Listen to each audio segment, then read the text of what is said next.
Hello, I'm ABX Toycat and welcome back to another top 5 video. Today I'll be going through the top 5 brand new biomes from Title Update 31. Title Update 31 massively changed the world generation algorithm, adding new biomes and, playing around with existing ones, and it really, made the game a lot cooler of a place to explore, because whether it's the roof forest that allows you to get a new type of wood and makes it spooky during the day, or it's just the sunflower plains, which is a simple change on the existing plains, but, add this new sunflower in, I really do like so many of the new biomes, and I figured today's video would be a cool chance for me to show off my 5 favourite.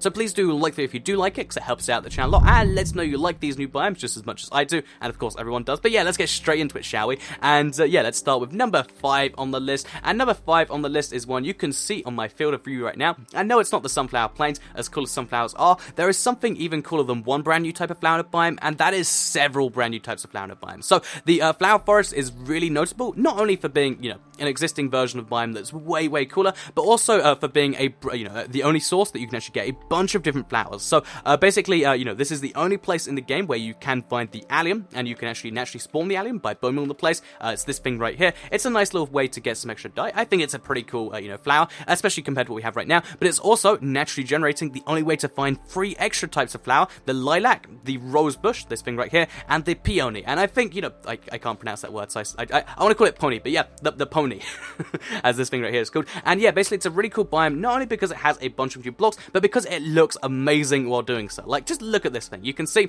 let me just fly up for a little bit. Let me show you a regular forest, which is just this thing over here. I mean, it's kind of nice, right? But then compare that to the flower forest. It's just so colorful with all these different types of tulips, with the rose bushes, with all these cool things. It's just a really great version of existing biome, and I really do like it. They're rare enough where it still feels nice every time you find them, but, just common enough that you will find one on most worlds, and I really do like that. It's just a great little way to find lots of cool stuff. So that is why the flower forest is number 5. It's so colorful and it has new blocks. That's, the 2 key things you need, but there are even cooler biomes than this, and that's why number 4 is probably a lot of people's favorite, but honestly, it's only number 4 because I think there are cooler biomes, and it is this one right over here. So this is an ice spikes biome, and if you're wondering what seed this is, by the way, I've done a seed Sunday on it. I'll link the playlist down below. But yeah, this is the ice spikes biome. So what is the ice spikes biome? In case you haven't heard or seen, the Ice Spikes biome is basically, a variant of the Ice Mountain to some extent, where you get lead, snow, you get all this cool stuff, but you also get these ice, spikes, as they're called. So these ice spikes are really cool, not only because they just look astounding. Like, look, there's some trees, there's some ice spikes. Jeez, yeah, it's really cool. But they're also really cool because of the fact that, you can actually harvest them with a Silk Touch pickaxe and get packed ice. Packed ice is only available through these monuments in survival, which means that if you want to get yourself a cooler version of ice, because we show you the regular one, it just doesn't look quite so cool in my opinion. It's slightly, more transparent, and yeah, this is just a cooler version of that. It has all the same properties, but when you break it, it doesn't turn into water. It has a few different things like that, and if you want packed ice, the only way to get it is from this place, and also, if you want just an amazing place to settle down, this is the only one for you. So that is why the Ice Spikes biome is number 4 on the list. So what is number 3, you might be asking, and we're gonna have to jump cut before I can tell you, because number 3 is actually a Savannah biome. So a Savannah biome was the one I was expecting to be my favourite before the update. You might have heard my predictions on that one. I was like, it's got so much going for it. But the thing about Savannah biomes that make them only number 3 is the fact that they don't spawn in big enough sizes, usually on the console, to actually make them have all the benefits, and they usually don't have villages on the console. Again, 2 kind of bummers, but the reason it's still number 3, in spite of 2 pretty big, downsides, is the fact that 1, it does not rain here at all. Because it's got the desert heat from it, it will never rain in the Savannah biome, which is a really nice benefit. I know a lot of you might hate rain, even if you don't hate rain,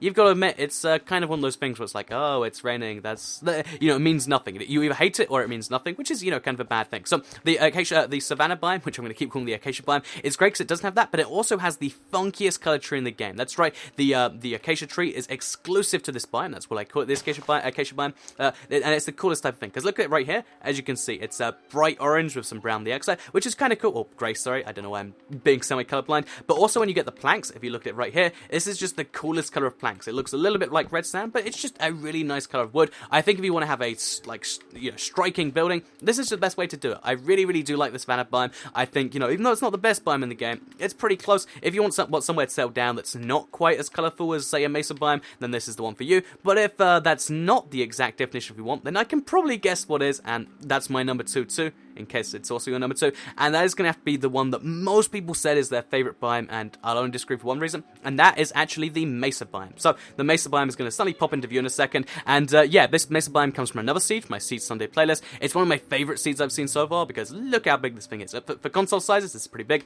but yeah, the reason the Mesa Biome is so cool is because, one, it has this red sand. It's basically a desert, but much, much cooler, because it just looks like, you know, compare this to a desert, doesn't this just feel cooler? After all this time with a regular colored desert, we've got this nice red one. But two, it's really cool because of the fact that it has these giant, just things of stained clay, and this means that if you've ever wanted hardened clay or stained clay or anything like that, you've got a lot of it with, this particular biome right here, and that's really great. You can set up, you can make a house up here, you can make a house down on the desert, or, because there is a second variant on the Mesa Biome, which is the Mesa Peaks Biome, you got this thing right here where you can sail down and have a nice, view of this, and look at this, this even has like a little staircase around it. So, yeah, really, really cool biome for so many reasons. I'm sure most of you can already understand why I think this is number 2, but, you know, some people might be like, okay, if this is only number 2, what's number 1? What's cooler than a Mesa Biome, Toy Cat? I'll give you a clue, there isn't one, but you might be overlooking a pretty key one. So we're going to move on to number 1, which will require another jump cut.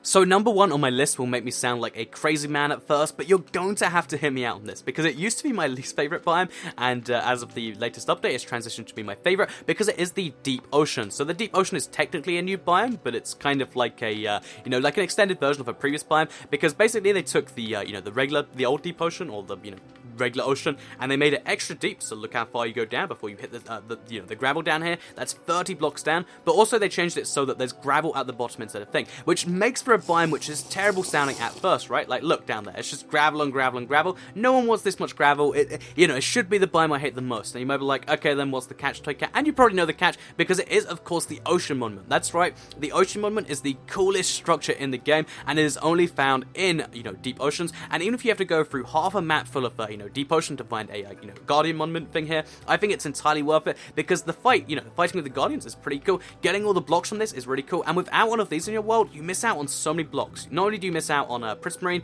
Dark Prismarine, and Prismarine bricks, you miss out on sea lanterns, you miss out on sponges, you miss out on all these amazingly cool things, and that's just too much for me. I can't miss out on 2 mob fights, 5 blocks, and just all this stuff, and that's why the deep ocean has to be the best, because even though you might not like it when there's no Ocean Monument, when there is an Ocean Monument, it's the coolest thing in the world. And one of the projects I want to work on in the future is, entirely, taking one out of the water and filling it with sponges and stuff. So that's something I think I'm going to be doing at some point in the future. But for now, yeah, that is, my favorite.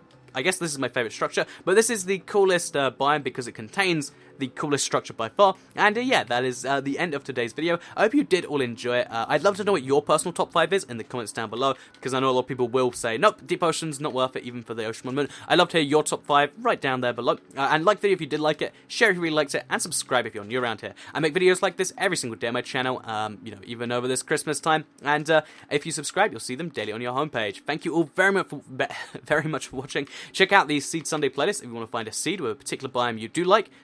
It's always linked below. It's called, Minecraft Seed Sunday playlist. Make sure to check that out, and you will see lots of seeds, as you might expect. But yeah, thank you all very much for watching, and I'll see you all in the next one. Have a nice day, everyone, and goodbye.